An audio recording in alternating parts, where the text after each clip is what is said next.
이 시간 우리 하나님의 말씀은 고린도전서 9장입니다. 24절부터 27절 말씀까지 제가 봉독을 해드리도록 하겠습니다. 고린도전서 9장 24절부터 27절까지 제가 봉독을 해드리도록 하겠습니다. 운동장에서 다름질하는 자들이 다 달릴지라도 오직 상을 받는 자는 한 사람인 줄 너희가 알지 못하느냐. 너희도 상을 받도록 이와 같이 다름질하라. 이르기를 다투는 자마다 모든 일에 절제하나니 그들은 썩을 승리자의 관을 얻고자 하되 우리는 썩지 아니할 것을 얻고자 하노라. 그러므로 나는 다름질하기를 향방 없는 것 같이 아니하고 싸우기를 허공을 치는 것 같이 아니하며 내가 내 몸을 쳐 복종하게 하면 내가 남에게 전파한 후에 자신이 도리어 버림을 당할까 두려워함이로다. 아멘. 기도하겠습니다. 자비롭고 은혜로우신 아버지 하나님, 오늘도 주의 사랑하는 귀한 성도들에게 은혜를 베풀기 원하셔서 우리를 불러주심을 감사를 드립니다. 마음을 다하고 뜻을 다하고 성품을 다하여 영과 진리로 드리는 예배가 하나님께서 기쁘시게 받으실 만한 향기로운 거룩한 예배 되게 하옵소서. 말씀을 전하는 종입술을 주장하여 주셔서 아버지 말씀을 전하는 자와 듣는 자가 함께 말씀 가운데 하나님의 깊은 풍성한 은혜를 맛보게 하옵소서. 깨닫게 하옵소서. 예수님 이름으로 기도하옵나이다. 아멘. 할렐루야. 현대인들을 가장 열광케 하는 분야가 있다면 아마 그것은 스포츠가 아닐까 생각이 됩니다. 특별히 국가대항전 같은 스포츠 같은 경우에는 한 사람, 그 선수에게만 국한된 것이 아니라 온 국민의 관심사이기도 합니다. 얼마 전에 올림픽이 개막이 되었는데 우리나라 선수가 승리를 거두고 또 그들이 시상대에 올라서 애국가가 연주될 때에 그들이 눈에 눈물을 머금고 애국가를 함께 부르는 모습을 바라보는 모든 사람들의 마음을 뭉클하게 하기도 합니다. 아마 그들은 4년 동안 죽을 힘을 다해서 실선을 다해서 아마 그 올림픽을 준비를 했을 겁니다. 누구나 모든 사람들이 같은 목적을 가지고 출전을 했을 거예요. 금메달을 따기 위한. 그런데 현실은 그렇지 못합니다. 아무리 열심히 노력했음에도 불구하고 모든 사람들이 다 메달을 딸 수 있는 것은 아니라고 하는 겁니다. 그렇기 때문에 시상대에 올라있는 선수들의 기쁨이라든지 환희라고 하는 것은 아마 상상을 초월할 것이라고 생각이 됩니다. 오늘 성경 말씀을 보게 되면 모든 사람들이 다 달아날지라도 상을 얻는 일은 하나라고 이야기를 하고 있어요. 올림픽에 나가는 그 경기에 나가는 모든 사람들이 다 우승할 수 있다면 얼마나 좋을까요? 모든 사람들에게 다 메달을 줄 수 있다면 얼마나 좋을까요? 그런데 그렇지 못하다는 사실입니다. 그래서 혹자는 어느 운동 경기든지 그 안에는 인생에 대한 진리가 들어있다라고 이야기를 합니다. 누구나 최고가 되기 위해서 정말 최선을 다합니다. 또 혹독한 훈련을 감내해요. 줄마치 힘들 정도로요. 그죠? 많은 사람들이 이야기합니다. 땀은 결코 배신하지 않는다. 다른 분야에서는 여러분들이 깜짝 스타가 등장합니다. 오늘날 갑자기 그냥 유명해지는 거예요. 근데 우리가 스포츠 경기에서는요, 깜짝 스타라는 게 등장할 수가 없어요. 깜짝 스타인 것 같지만 이면에 보게 되면 피나는 훈련을 통해서 그들은 그 자리에 서게 되는 것이죠. 오늘 사도 바울은요, 바로 그리스도인들의 삶에 대해서 이 운동선수와 같다라고 지금 말하고 있는 겁니다. 그리고 자기 자신도 그 운동선수와 같이 날마다 자기 자신을 쳐서 복종시킨다라고 이야기를 해요. 뿐만 아니라 그는 인생의 말년의 스스로 고백하기를 내가 선한 싸움 다 싸우고 나의 달려갈 길을 다 마치고 내가 끝까지 믿음을 지켰노라고 고백하는 모습을 보게 됩니다. 그리고 이후로 나를 위해서 의의 면류관이 예비되었다라고 담대하게 고백하는 모습을 우리가 보게 됩니다. 자, 역사적으로 보게 되면요, 로마 제국은 통치의 방안, 통치의 수단으로 이 스포츠를 정치에 이용을 했어요. 그리고 효과는 만점입니다. 대부분 정통성을 갖지 못하는 독재자들이 국민들의 관심사를 다른 곳으로 돌리기 위해서 쓰는 정책이 있습니다. 흔히 말하는 3S 정책이에요. 스포츠와 또 스크린 영화라든지 또 하나는 뭐냐면은 섹스 산업이에요. 가장 대표적인 것이 우리가 50 시대에 바로 그런 국민들의 관심을 정치에서 외부로 돌리기 위해서 바로 프로야구, 프로축구가 시작이 되기도 하고 또 이제 그 대표적인 영화들이 막 나오기도 하고 또 섹스 산업들이 이제 발전하기 시작하는 겁니다. 자, 고린도에서는요, 올림픽 경기와 비슷한 이스트니아라고 하는 경기가 2년에 한 번씩 주기적으로 열렸다고 그래요. 경기 종목은 레슬링이 있고 마차 경기가 있고 달리기가 있고 경마가 있고 복싱 경기가 있습니다. 그리고 사람들을 가장 미치게 만드는 경기가 뭐냐면은 짐승과의 결투예요. 이 경기에 출전하는 사람들은 대부분 노예들이에요. 사나운 짐승과의 결투를 통해서 이기게 되면은 그는 노예에서 자유해방이 됩니다. 그러니 많은 사람들은, 노예들은 유일한 그거 희망이에요. 그러나 수많은 사람들이 사나운 짐승의 발톱에 또 이빨에 찢겨서 죽임을 당하게 되는 겁니다. 초대교회 역사를 보게 되면 수많은 그리스도인들이 이 짐승과의 결투에서 온몸이 사지가 찢겨져서 비참하게 순교하는 모습들을 우리가 많이 보게 됩니다. 자, 2년에 한 번씩 경기가 열리다 보니까요, 사방에서 수많은 사람들이 이 경기를 보기 위해서 고린도를 찾아요. 바울 역시도 오랫동안의 고린도에서 목회를 했기 때문에 바로 이 경기를 자연스럽게 볼 수밖에 없었을 거예요. 그리고 사도 바울은 이 경기의 규칙에 대해서 아마 잘 알았던 것 같습니다. 왜냐하면 사도 바울의 서신을 보게 되면은 바로 이 경기에 비유한 많은 말씀이 기록되어져 있기 때문에 그래요. 역사적인 기록을 보게 되면은 당시 2년에 한 번씩 이 경기를 위해서 선수들은 1년 전부터 혹독한 훈련을 한답니다. 그들의 목적은 하나입니다. 묘주원을 얻는 거예요.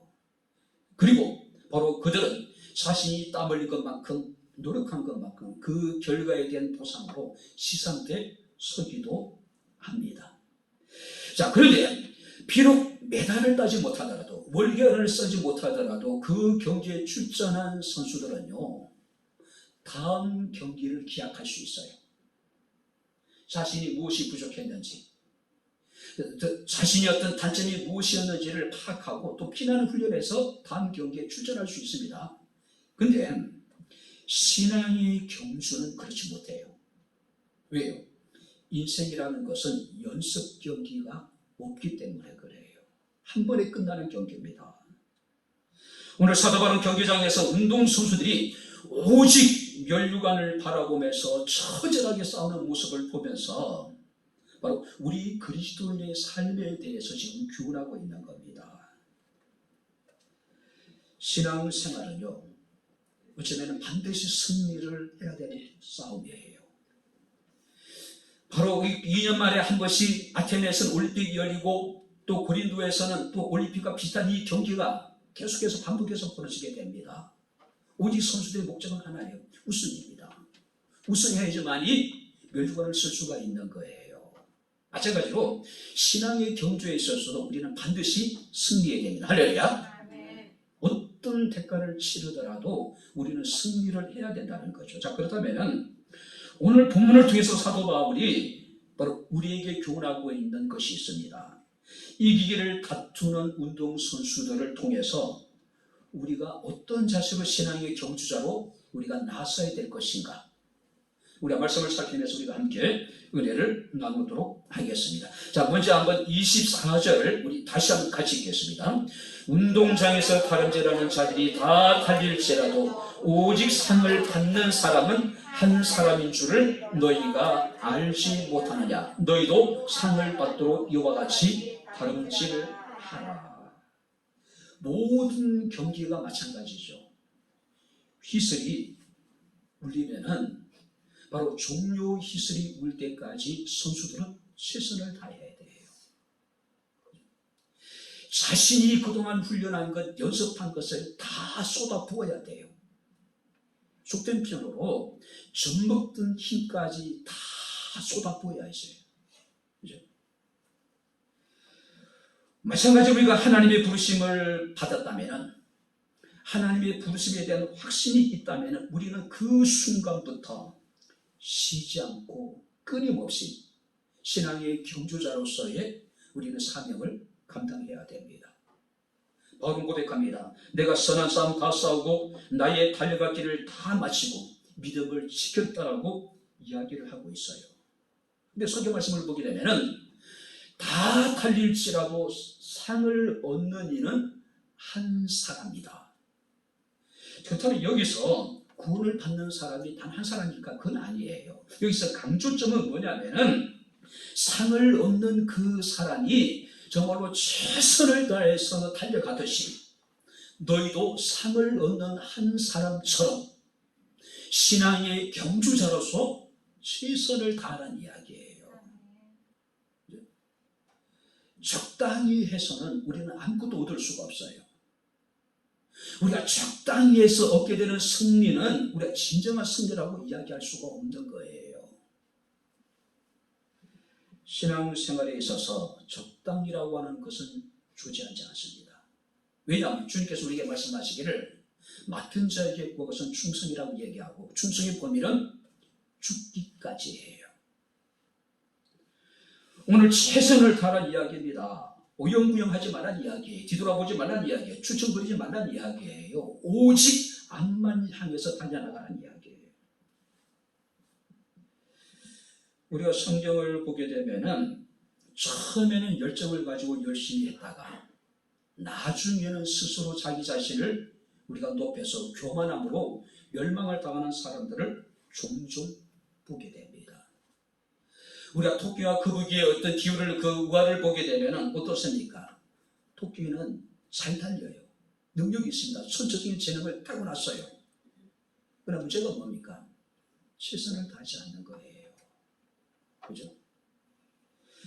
우리 주변에 보게 되면 조금만 더 달렸으면은 하나님이 예비하신 멸관을 얻을 수 있는 사람들이 참 많이 있었는데 중도에 스스로 포기해버린 사람들이 얼마나 많은지 몰라요. 에디슨에게 사람들이 물었습니다. 도대체 당신이 성공의 비결이 무엇입니까? 그때 에디슨이 그런 이야기합니다. 나는 다른 사람들이 그만둔 데서부터 다시 시작을 합니다. 같이 열심을 해요. 근데 대부분의 사람들이 중도에 포기를 합니다. 에디슨은 그런 이야기합니다. 나는 거기서부터 다시 시작합니다. 그리 성공할 수밖에 없는 것이죠. 처칠이 수상이 되고 난 다음에 자신의 모교를 방문하게 됩니다. 처칠은 2차 세계대전의 영웅이죠. 그의 후배들이 또 수많은 사람들이 과연 처칠이 어떤 연설을 할 것인가 잔뜩 기대를 가지고 기다리고 있었어요. 강단에 오른 처칠은 단 한마디 합니다. 결코 포기하지 말라. 그것이 그날 연설의 전부예요. 처음에는 사람들이 얼뚱절해요. 근데 사람들은 모두가 기립을 해서 박수를 칩니다. 처칠의 연설에 있어서 가장 명연설 가운데 하나가 바로 그 연설이에요. 간단합니다. 결코 포기하지 말라고요. 우리가 사도 바울은 갈라디아교회 성도들에게 이런 이야기합니다. 갈라디아서 5장 7절에 너희가 다름질을 잘 하더니 누가 너희를 막아 진리를 순종치 않게 하더냐. 자, 여기 보세요. 갈라디아 교회 성도들이 처음에는 믿음의 경주자로서 정말 열심히 달려갔대요. 그런데 누군가가 그들을 막아서서 그들로 하여금 진리에 순종하지 못하게 만들었다는 이야기예요. 마치 터보 엔진을 탄 것처럼 처음에는 정말로 열정적으로 빠르게 달려나가요. 그런데 어느 순간에서부터 우리가 게으르기 시작하는 겁니다. 신앙의 나태함에 빠지기 시작하는 거예요. 사람으로 인해서, 어떤 일로 인해서, 목회자로 인하여서, 경제적인 어려움 때문에, 사람들로부터 주고받은 상처 때문에, 이런저런 이유 때문에 바울이 이야기합니다. 너희가 다름질을 잘하더니 누가 너희를 막아서, 무엇이 너희를 막아서 진리를 순종하지 못하게 만드느냐고 이야기를 하고 있는 거예요. 뿐만 아니라 고린도 성도들에게 이런 이야기합니다. 그러므로 내 사랑하는 형제들아, 경과에 흔들리지 말며 항상 주의 일에 더욱 힘쓰는 자들이 되라고 이야기합니다. 왜냐하면 이는 너희 수고가 주 안에서 헛되지 않을 줄 알미라고요. 뿐만 아니라 히브리서 기자는 히브리서 12장 1절에 이러므로 우리에게 구름같이 둘러싼 허다한 증인들이 있으니 모든 무거운 것과 응매기 쉬운 죄들을 벗어버리고 따라보시면 인내로서 우리 앞에 당한 경주를 하며 모든 무거움과 응매기 쉬운 죄를 다 버리고 인내로서 우리 앞에 당한 경주를 하래요. 그러니까 최선을 다하라는 거. 어려움이 있더라도, 어떤 장애물이 있더라도 포기하지 말라는 이야기예요.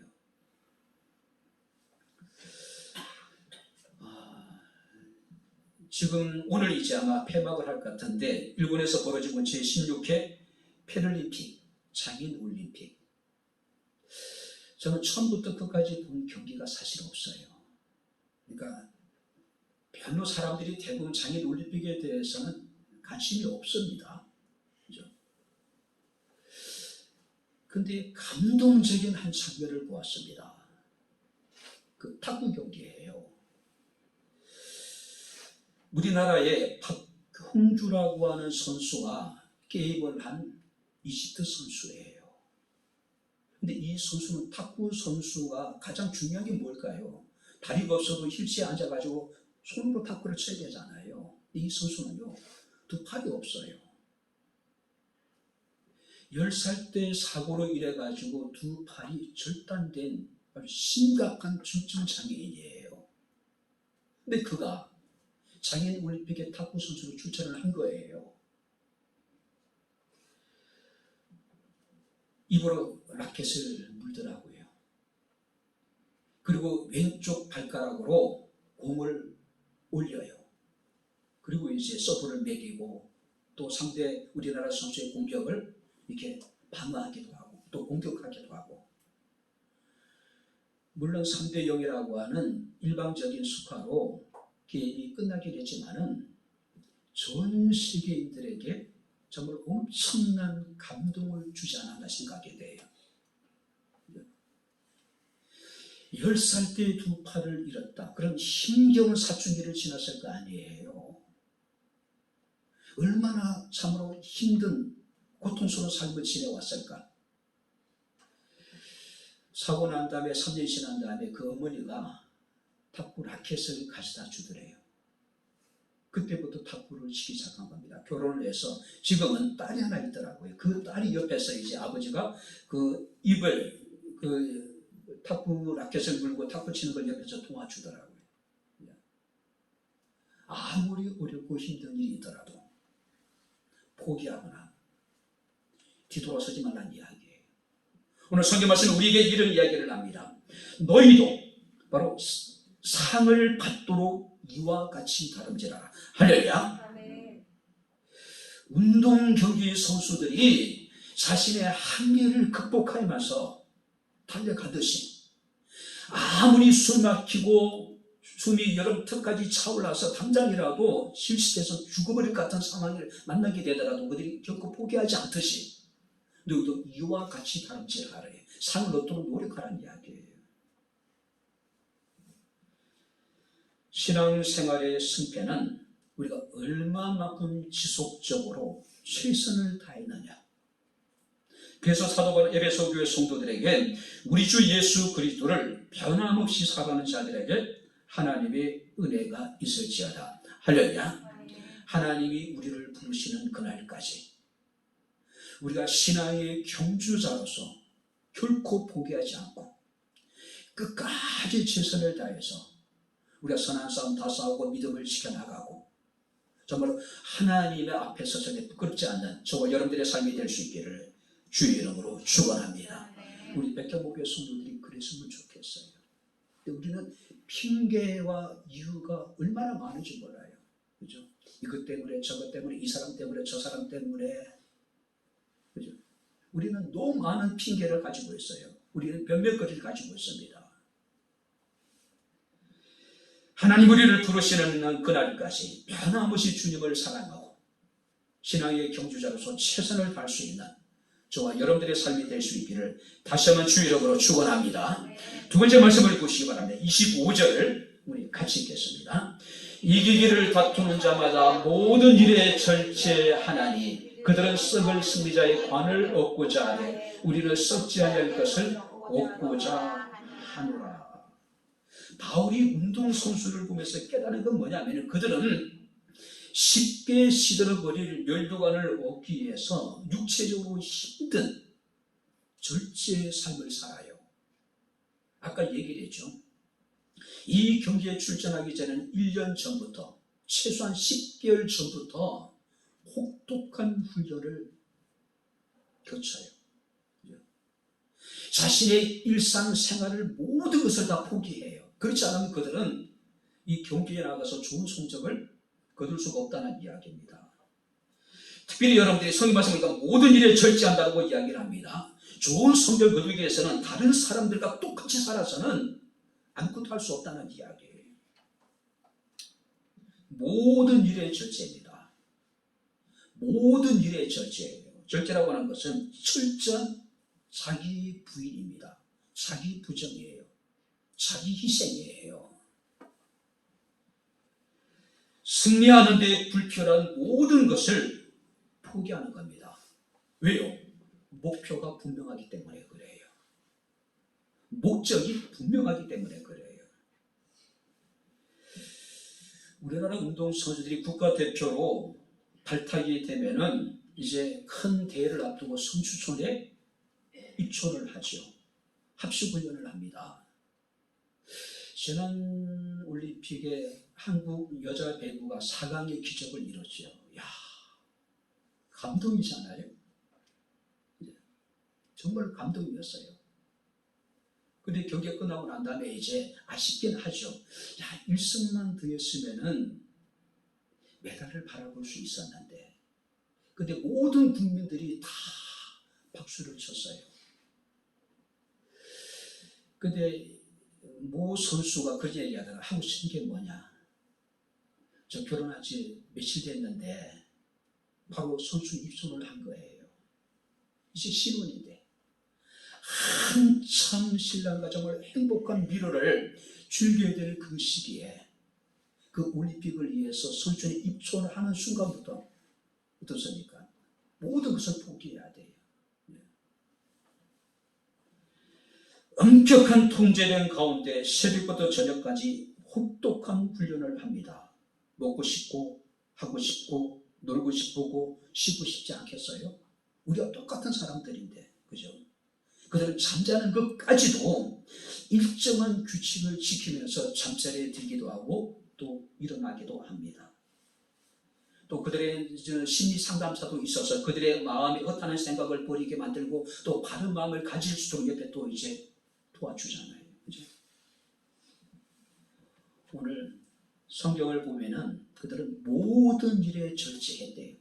그리고 그들은 시상대에 올라서 그들은 멸류관을 얻게 되는 겁니다. 얼마나 힘들었을까요? 얼마나 고통스러울까요?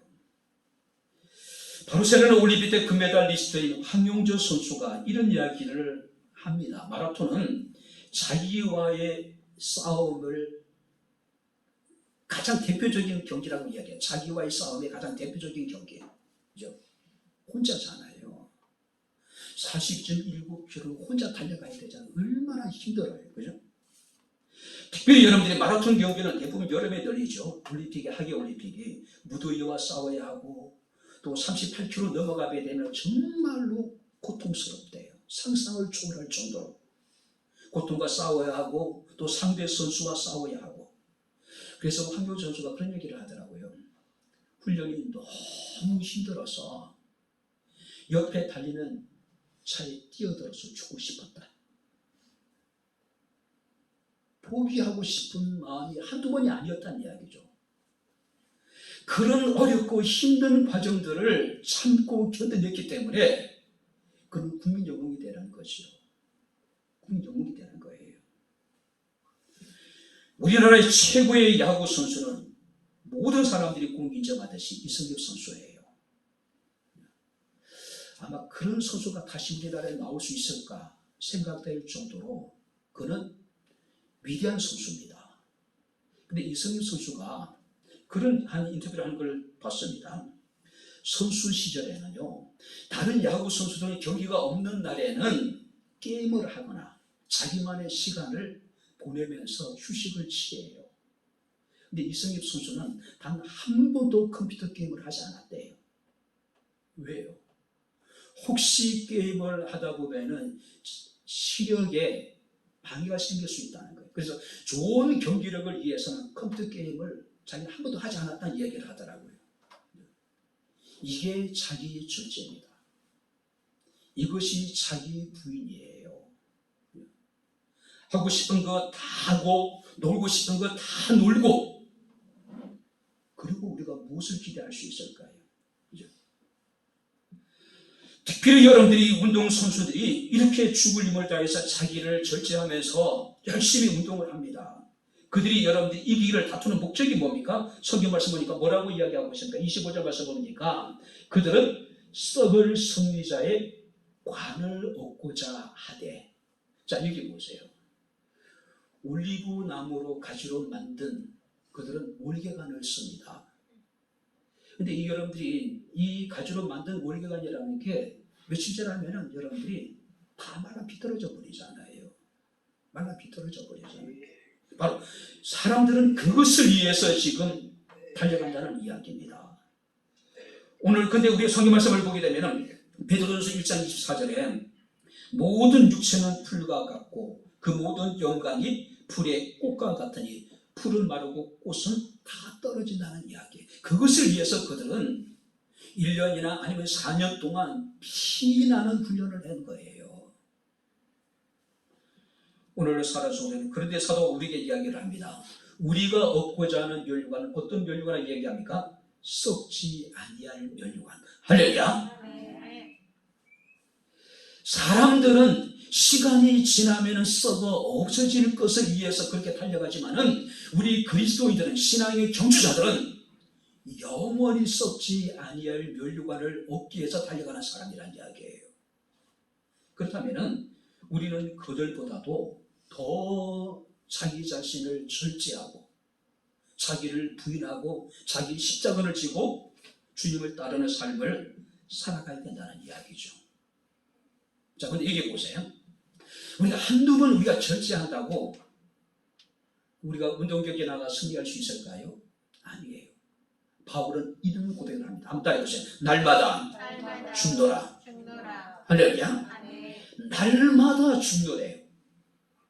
자신이 하나님의 사도로 부르심을 받은 그 순간부터 하나님이 자신을 부르시는 그날까지 날마다 내 자신을 져서 복종시키고 날마다 나는 죽노라고 이야기를 하고 있는 겁니다. 웃지 못할 이야기를 이제 어제 봤습니다.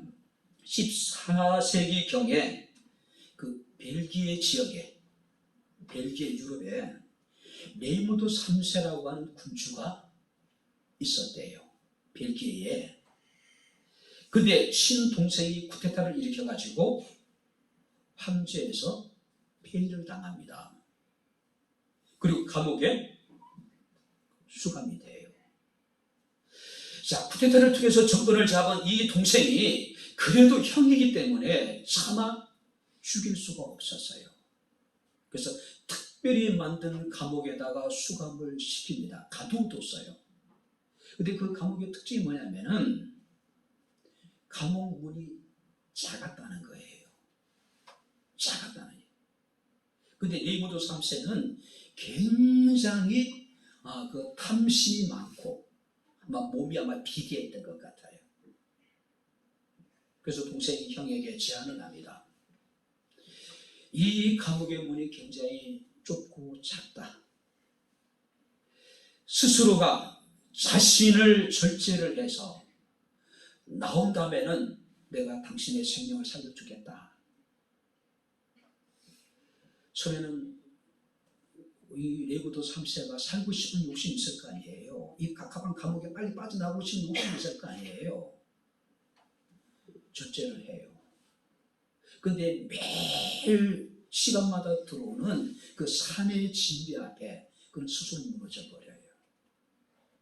탐심이 가득한 사람이었기 때문에, 식탐이 가득한 사람이었기 때문에 결국 그는 죽을 때까지 그 감옥에서 나오지 못했다 그래요. 절제하면 좀 우리가 식탐을 물리치면은 나올 수 있었는데 결국 나오지 못했다는 이야기예요. 많은 사람들이 지금도 습관의 감옥에 갇혀 있습니다. 끊임없는 자기 변명의 감옥에, 자기 합리화의 감옥에 갇혀 있습니다. 실패의 감옥에 갇혀 있기도 하고, 또 많은 사람들은 자신의 어떤 경험, 자신의 한계, 스스로 정한 한계의 감옥에 갇혀 있는 사람들이 얼마나 많은지 몰라요. 그 감옥에서 우리가 빠져나오는 비결은 단 하나입니다. 절제하는 거예요. 자기 부정의 삶이에요. 그 사람 결코 우리는 스스로 빠져나올 수가 없어요. 어느 분이 어느 학원 앞에 붙여져 있는 그 문구를 보았다 그래요. No pain, no gain. 고통이 없으면 얻는 것도 없다. 그러니까 그 체육관 앞에 붙어 있는 문구예요. 고통이 없으면 얻는 것도 없다라고 이야기를 합니다. 사랑하는 성도 여러분들, 우리가 정말로 원하는 것을, 정말로 소중한 것을 얻기 위해서는 내가 가진 것을 포기하지 않으면 우리는 어떤 것도 얻을 수가 없다는 이야기예요. 예수께서 비유로 말씀하십니다. 천국은 마치 밭에 감춘 보와 같다. 그 밭은 자기 밭이 아니에요. 근데 그 밭에 깊이 묻혀져 있는 그 보화를 얻기 위해서는 어떻게 될까요? 그 밭을 사야 돼요. 그러기 위해서는 자신의 전부를 포기해야 돼요. 만약에 자신의 전부를 포기하지 않고 그 밭을 사지 않고 그 밭에 묻혀져 있는 보화를 가져가면 이건 도적이 되는 거예요. 성경에 또 예수께서 비유됩니다. 천국은 마치 좋은 진주를 구하는 것 같다. 사람이 좋은 진주를 찾았습니다. 그렇다면 그 좋은 진주를 갖기 위해서는 자신의 것을 기꺼이 포기해야 되잖아요. 근데 우리는 좋은 것을 원하지만 그 좋은 것을 얻기 위해서 우리는 자신의 것을 결코 포기하지는 않는 거예요. 그리고 유행을 바라는 겁니다. 어떻게 되겠지? 누가를 통해서. 결코 아니라는 이야기예요. 라이놀드 니버라고 하는 분의 기도로 보면 이런 내용이 있습니다. 바꿀 수 없는 것을 받아들이는 평온과, 바꿀 수 없는 것이 있다면 그것을 받아들일 수 있는 평온한 마음, 바꿀 수 있는 것을 바꾸는 용기를 주옵소서. 그리고 그것을 차이를 분별하는 지혜를 달라고 기도합니다. 바꿀 수 없는 것을 받아들일 수 있는 편안함이 필요하고 평온함이 필요하고, 바꿀 수 있는 것은 바꿀 수 있는 용기가 우리에게 필요한 거예요. 그 용기는 뭡니까? 자기 절제, 자신의 것을 포기하는 겁니다. 모든 분야에 성공한 사람들의 특징이 뭡니까? 그들은 자기와의 싸움에서 승리한 사람들이에요. 하고 싶은 거 다 하고, 놀고 싶은 거 다 하고, 누리고 싶은 거 다 누리고, 헬조선을 이야기하거나, 모든 것이 사회적 구조적인 문제라고 사회 탓을 돌려서는 우리 청년들에게는 희망이 없는 거예요. 가능성이 없는 거예요. 여러분들이 언젠가 말씀드린지 모르겠지만은 요한이가 대학 다닐 때 그런 얘기를 했습니다. 야, 너 연애 안 해? 요한이가 했던 이야기였습니다. 연애는 시간 낭비예요.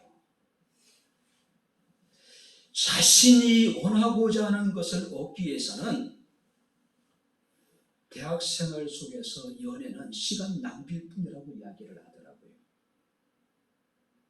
그래서 참 희한한 놈이네. 군대에서 휴가 나오면 청년들 뭐합니까? 컴퓨터 게임하고 이 사람 저 사람 만나야 되고 또 하고 싶은 것 다 하잖아요. 요한 휴가 나올 때마다 늘 책을 가져가요. 그리고 도서관 가요. 허투루 시간을 보낼 수가 없었던 거예요. 삼성이 입사하고 난 다음에도 집에 올 때마다 책 가지고 왔습니다. 기사 공부했어요. 아니, 그래도 좋은 회사 갔는데 좀 쉴 수 있을 텐데 자신이 정말로 원하는 것을 얻기 위해서는요, 우리가 다른 사람들과 같아서는 아무것도 얻을 수 없지 않을까요? 바울은 우리에게 이야기를 합니다. 이기기를 다투는 자마다 모든 일에 절제하나니. 한번 다시 한번 따라해보시면 모든 일에 절제하나니. 자, 모든 일에 그거 한번 해보고 난 다음에 헬 조서를 이야기하고 해보고 난 다음에 우리 사회적인 구조가 문제라고 이야기를 하고 해보고 난 다음에 정부를 이야기하고 해보고 난 다음에 기성세대에 대해서 우리가 비판해 볼 수 있는 거예요. 아무것도 하지 않고. 그죠? 이기기를 다투는 자마다 모든 일에 절제하나니. 정말로 자신이 원하는 소중한 것을 얻기 위해서는 절제하지 않으면 안 된다는 이야기예요. 예전에 에브라텍 가서 예배를 드릴 때에 용윤이가 이제 헤세드의 대표잖아요.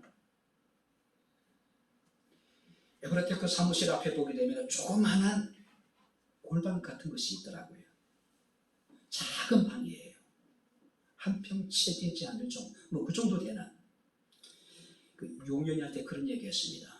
너 여기서 먹고 자고 하면서 너 일해라. 남들과 달라야죠. 그 골방에 네 방을 삼고 거기서 네가 공부하고 연구하고 일을 좀 해봐라. 그런 얘기를 했던 기억이 납니다. 남들과 똑같아서는 안 돼요. 남들이 하는 거 다 하고 우리가 어떻게 성공할 수 있을까요? 그렇지 않습니까? 마지막으로 세 번째 말씀을 보시기 바랍니다. 26절 우리 다 같이 읽겠습니다. 그러므로 나는 다름질하기를 향방 없는 것 같이 아니하고 싸우기를 허공을 치는 것 같이 아니하며. 우리나라 사람들은 빨리빨리 이번에 아프가니스탄에 그 한국 조력자들을 390명인가를 탈출시켰죠. 미라클 작전. 그때 어느 언론사에서 그런 제목의 기사를 봤습니다. 빨리빨리가 효과를 봤다. 정말로 대한민국 국민들의 추진력은 어마어마하잖아요. 빨리빨리. 그래서 390명 전부를 아프가니스탄에서 우리가 탈출시켜 구출했잖아요. 그죠? 빨리빨리. 자, 빨리빨리가 우리에게 주는 분명한 유익도 있어요. 그러나 더 중요한 뭡니까? 방향성이에요. 아무리 우리가 빨리빨리 해가지고 390명을 비행기에 태워서 데려왔더라도 그 비행기가 만약에 서울로 오지 않고 김포, 인천공항 오지 않고 다른 곳으로 갔다면 그건 문제가 생기잖아요. 방향성이에요. 내가 다름질하기를 향방 없는 것 같이 아니하고 싸우기를 허공을 치는 것 같이 아니했다. 육상 선수들은요, 오직 총성이 울리는 그 순간, 오직 그때만을 향해 달려갑니다. 그들은 뒤돌아보지 않아요. 상대방을 보지 않습니다. 오직 자신 앞에 놓여있는 그 벽대를 향해 달려가요. 여러분들이 복싱 경기에 이 격투기 선수들은 어떻습니까? 상대방과 링에 올라와서 싸울 때 어떻습니까? 정확하게 자신이 가격할 대상을 바라보는 겁니다. 그리고 정확하게 펀치를 날리는 거예요. 아무리 많은 우리가 펀치를 날린다 하더라도 그것이 정확도가 떨어진다면 효과가 없는 거예요. 아무리 빨리 단자라도 방향성을 잃어버리면 결코 우리는 멸관을 얻을 수가 없다는 이야기예요. 그래서 사람들이 이야기합니다. 인생에 중요한 것은 속도가 아니라 방향성이라고요. 방향성이라고요. 예전에는 여러분들이 가정마다 가훈이라는 게 있었습니다. 그래서 학교에서 가정조사를 할 때마다 집안에 가훈이 뭐지 써내라고 얘기를 해요. 또 우리가 여러분 학교에는 교훈이라는 게 있습니다. 회사에는 여러분들이 사훈이라는 게 있습니다. 새로운 대통령이 당선이 되게 되면은 그 정부가 추구하는 국정지표라는 게 있어요. 가장 황당했던 국정지표는 전두환 시대에 정의사회 구현, 그 다음에 복지국가 건설, 이것이 50의 국정지표였어요. 정의사회 구현, 복지국가의 건설, 정말 황당하죠. 실상 그렇지 못했습니다. 자, 가훈이라든지 교훈이라든지 사훈이라든지 국정지표라고 하는 것은 그 가정, 그 학교, 그 회사, 그 국가의 그 추구하는 어떤 방향성을 말하고 있는 거예요. 방향성을 말하고 있는 거예요. 자, 그렇다면은 우리 그리스도인들의 목표는 뭐가 돼야 될까요? 우리 그리스도인이 추구해야 될 방향성은 무엇일까요?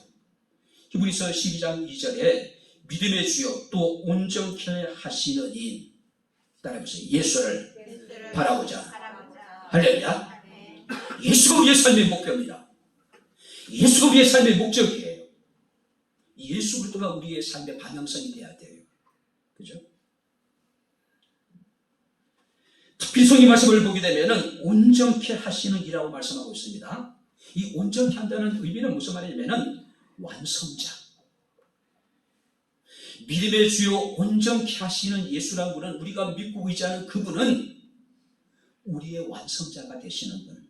자, 여기 보세요. 우리의 생각을, 우리의 꿈을, 우리의 계획을, 우리의 삶을, 우리의 가정을, 우리의 사업장을, 우리의 교회를 완성시키는 분이 누구라고요? 우리가 믿고 의지하는 예수 그리스도란 이야기예요. 근데 우리가 살고 있는 시대는 포스트 모든 시대입니다. 쉽게 이야기하면은 틀에서 벗어나서 다양성을 인정하라는 이야기예요. 다양성을 인정하라. 상대적인 것도 인정을 하라는 것이 포스트 모던이에요. 근데 문제가 뭐냐면은 신앙의 다양성도 인정해줘라. 그래서 교회 내에서 오직 예수 그리스도만이 구원이라고 우리가 주장하게 되면, 교회 안에서 괜찮은데 교회 밖에서 이렇게 전도하게 되면 이것은 죄가 된다는 거예요. 다른 종교를 차별한다는 거예요. 그러니까 절대적인 모든 것을 부정하는 것이 포스트 모던의 특징입니다. 상대적인 것도 인정해 주라는 이야기예요. 기독교 절대 진리가 흔들리고 기독교 절대 진리가 무너지고 있는 것이 사실입니다. 환경에 따라서, 형편에 따라서, 시대의 흐름이나 유행에 따라서 우리의 신앙생활이 달라져서는 안 된다는 이야기예요. 믿음의 주요 온전케 하시는 이 예수를 바라보자. 할렐루야. 우리는 예수가 우리의 삶의 방향성이에요. 예수가 우리의 삶의 목표고 예수가 우리의 삶의 목적이 되어야 된다는 거예요. 민수기 14장에 보면은 이스라엘 백성들의 모습이 나옵니다. 뒤에는 애굽의 특별 병거가 추격을 해와요. 좌우에는 높은 산들이, 앞에는 홍해바다가 넘실거려요. 진퇴양면입니다. 진퇴양난이에요. 사면 초가예요. 어찌하여 여호와가 우리를 그 땅에서 인도하여 칼에 망하게 하려 하는고, 우리 처자가 사로잡히니 애굽으로 돌아가는 것이 낫지 아니하냐. 이에 서로 말하되 우리가 한 장관을 세우고 애굽으로 돌아가자. 자, 여기 보세요. 하나님이 이스라엘 백성들을 430년의 애굽의 노예 생활 가운데 그들을 건지셨어요. 하나님이 정하신 방향은 어떻습니까? 하나님이 그들의 조상에게 약속하셨던 약속의 땅이고 젖과 꿀이 흐르는 가나안 땅이었어요. 근데 이스라엘 백성들은 문제 앞에 끊임없이 그들은 애굽으로 돌아가자는 이야기예요. 하나님이 그들에게 가리키는 방향이 가나안인데 그들은 반대 방향, 애굽을 이야기하고 있는 거예요. 우리의 모습이 아닐까요? 하나님 우리에게 지시하는 방향과 하나님 우리를 인도하시고자 하는 방향과 내가 가고자 하는 방향이 정반대, 다른 길로 걸어가고 있는 사람들이 얼마나 많은지 몰라요. 누가복음 9장 62절에 예수께서 이르시되 손에 쟁기를 잡은 자가 뒤를 돌아보는 것이 하나님의 나라에 합당치 않다. 애굽에서 나왔으면 다시는 애굽을 돌아볼 필요가 없다는 이야기예요. 오직 하나님이 우리에게 세우신 표대를 향해서 달려나가는 거예요. 사도 바울은 빌립보서 3장 13절에 오직 한 일, 즉 뒤에 있는 것을 잊어버리고 앞에 있는 것을 잡으려고 표대를 향하여 쫓아가노라.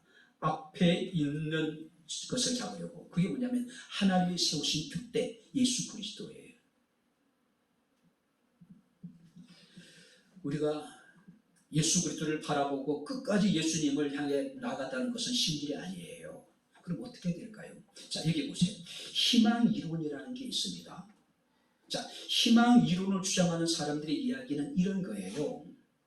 사람들이 문제가 아닌 답에 집중하면은 기분이 좋아지고 목표를 이룰 수 있는 능력이 강해진다. 자, 여기 보세요. 희망 이론의 가장 중요한 핵심이 뭐냐면은 어렵고 힘든 일을 만나게 될 때, 어려운 문제에 우리가 부닥치게 될 때 문제를 바라보기보다는 정답을 바라보고 생각하면은 기분이 좋아지고 목표를 이룰 수 있는 힘도 얻게 된다고 이야기하고 있어요. 자, 그렇다면 여기 보세요. 우리의 삶의 정답이 누구일까요?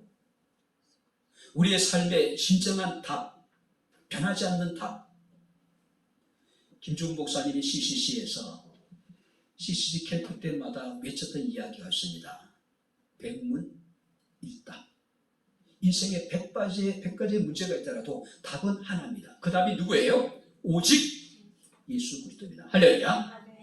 어렵고 힘들 때 문제를 보고 좌절하고 절망하는 것이 아니라 답이 되시는 주님을 생각하면 기분이 좋아지고 주님을 생각하면 능히 우리의 목표를 이룰 수 있는 힘을 얻게 될 것이라는 이야기예요.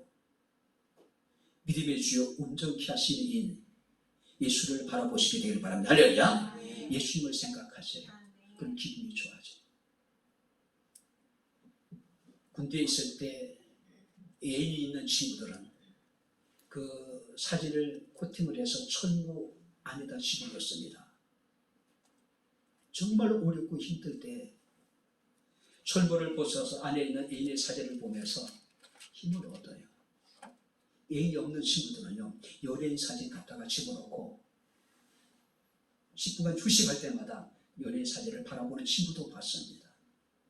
주님을 생각하세요. 주님을 바라보십시오. 기분이 좋아진답니다. 어리고 힘든 일 상황 속에서 그것을 이겨낼 수 있는 힘과 목표를 이룰 수 있는 힘을 우리가 얻게 될 것이라는 이야기예요. 이제 말씀을 마칩니다.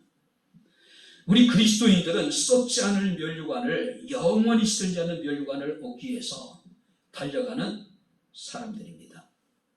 이 면류관을 앞에 두고 우리는 하나님으로부터 신앙의 경주자로 부름을 받았어요. 우리는 같은 선에 섰습니다. 입이 휘슬이 울렸어요. 우리는 지금 열심히 목표를 향해서, 표대를 향해서 달려나가는 사람들입니다. 지금까지 어떻게 달려왔는지도 중요하겠지만 더 중요한 건 뭡니까? 앞으로가 더 중요합니다. 앞으로가 더 중요해요. 바울이 고백했듯이 내가 선한 싸움 다 싸우고 나의 달려갈 길을 마쳤으니 믿음을 지켰으니 이후로 나를 위해서 의의 면류관이 예비되었다라고요. 바랍니다. 천국은 침노하는 자의 것이래.